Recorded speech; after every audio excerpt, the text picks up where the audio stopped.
What's good? This is Aimon from Nomia Media, and in today's video, we're going to talk about 5 ways that you can practice sales everywhere in 2 minutes. I'll do my best to stick with it. I don't know. So why is this important? Well, the fact is, if you have a business or you're an artist or you even have a project that you're working on, if you want to get that out there and you want to make anything of it, whether it's to benefit other people or to make money for yourself, you have to be some kind of salesperson. You have to be able to pitch that product to people and have them want to purchase it from you or want to go with the idea that you're doing. Hell, even if you just want to be the guy in the group that decides what you're actually getting for lunch that day, you have to be able to sell your idea to people. This is why it's hugely important. Now, to start off with, you have to think about the actual sales process. Now, there's a lot of different sales processes out there, and there's a couple that I've actually been taught, and the one that I think is the best goes a little something like this: welcome, conversation, recommendation, trial close, overcome objections, book, and keep in touch. And I want to see if some of you are clued in enough to know where I got that from. Please let me know. So obviously each of these have their own individual psychology behind them,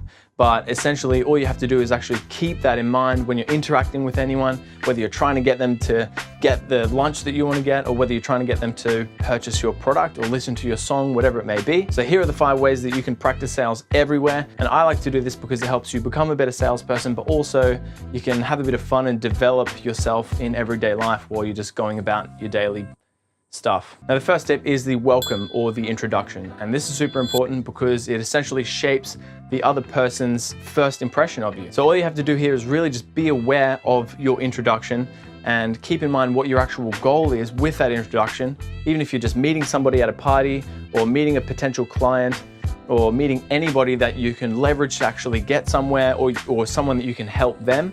And so all you have to do is really just think about your introduction and make sure that you're actually excited and upbeat, and you really want to ask the other person questions. You want to give them an amazing handshake, have a bit of hand gestures, just actually be excited. And all these kinds of things are going to shape your perception in the other person's eyes, and it's essentially going to help them build a connection with you and trust you more and emotionally engage with you if they think that you're an excitable person and if they think that you're passionate about what you're talking about and what you're trying to sell. I say super important a lot, don't I?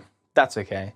It's super important. So there you go, that's the first one, is the introduction. Make sure you're aware of it. Make sure you're aware of how you're coming across, because you can really change the course of a whole relationship just with one small interaction with a person, whether you've met them before or you're just going to see them again. So the second tip is conversation. Now, a lot of these things may seem really obvious, but in the actual sales process, this is the most important part by far. So how can you actually have an amazing conversation with somebody, and how can you practice this in public? Well, it really is quite simple, and it kind of leads on from the introduction. So once you've had an introduction with the person, you can dive into an awesome conversation by asking them questions about themselves, about what they're passionate about, relating to the experience that both of you share. And again, body language, eye contact, and all these kinds of things are ridiculously important in these kinds of interactions, because again, it shapes the other person's perception of you. Now, I used to not like the idea of kind of manipulating other people's perception of you, but when it comes down to it, if it's for a better cause, it's not really manipulating anybody, it's just kind of amplifying who you actually are and being self-aware enough to put some effort into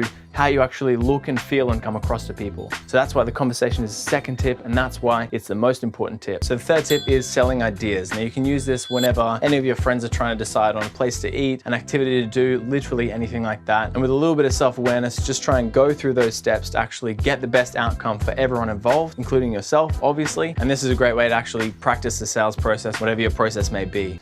If we're using the sales process that I use, I would go ahead and make a recommendation based on where I want to eat or where the general group wants to eat as a consensus, and this would position me as an expert on somewhere where we might want to eat. From there, I would try and close the deal by asking questions like, what's stopping us from going there now? What other options do we have? And selling the features and the benefits of that restaurant or that activity that we're doing, and any objections that come up, I would do my best to overcome those objections. So say a friend goes, I really want to go to this restaurant because we haven't been there before. I might say something along the lines of, that's a great idea, I really want to try that restaurant as well. However, this restaurant is a little bit closer and we all know it's great food and we've been there before. So that way I've overcome any objections that we might have, and then I would go in for the kill and try and sell the actual idea, whether it's my idea or someone else's idea. All right, it sounds like we all want to go to this restaurant.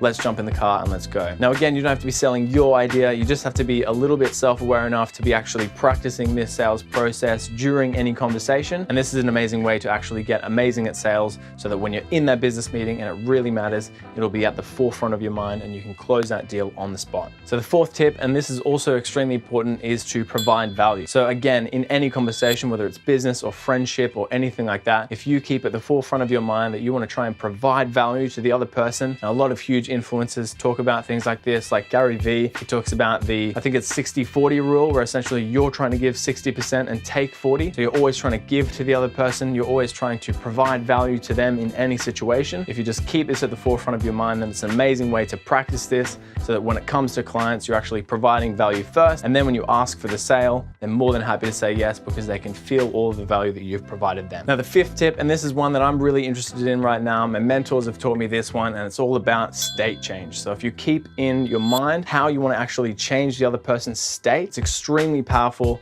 and you can use this throughout the whole sales process, from the introduction to the conversation. If you keep in your mind that you want to bring the other person up, or you want to have them more excited by the end of the conversation, or extremely happy and bouncing up the walls, or even if you have horrible motivations, if you want to make them sad by the end of the conversation, then if you're thinking about this during the conversation, you can actively change their state. Now, obviously, I'm not an advocate for trying to make people sad, but whatever your actual intention is, the fact is that if you keep these things in the forefront of your mind, then you really can use your body language and your words and everything to actually change the other person's state. And again, the way that this relates to business is that if you're practicing this everywhere, then it will just become a natural habit of yours. And when you're in that super important business meeting that you want to close that deal, whether you're an artist or a business manager, or you're just running a project, I guarantee that if you're practicing these 5 tips everywhere, then you'll get significantly better at it. And it's also really fun to just actively try and better yourself in everyday life through any kind of conversation or anything like that. So there you have it. There's my 5 tips for practicing sales everywhere. Give it a shot and let me know how you go, because this could be a game changer for your business. Thank you so much for watching. This is Aimon from Nomia Media, and I don't know what the next video is going to be about, but I'll see you next week.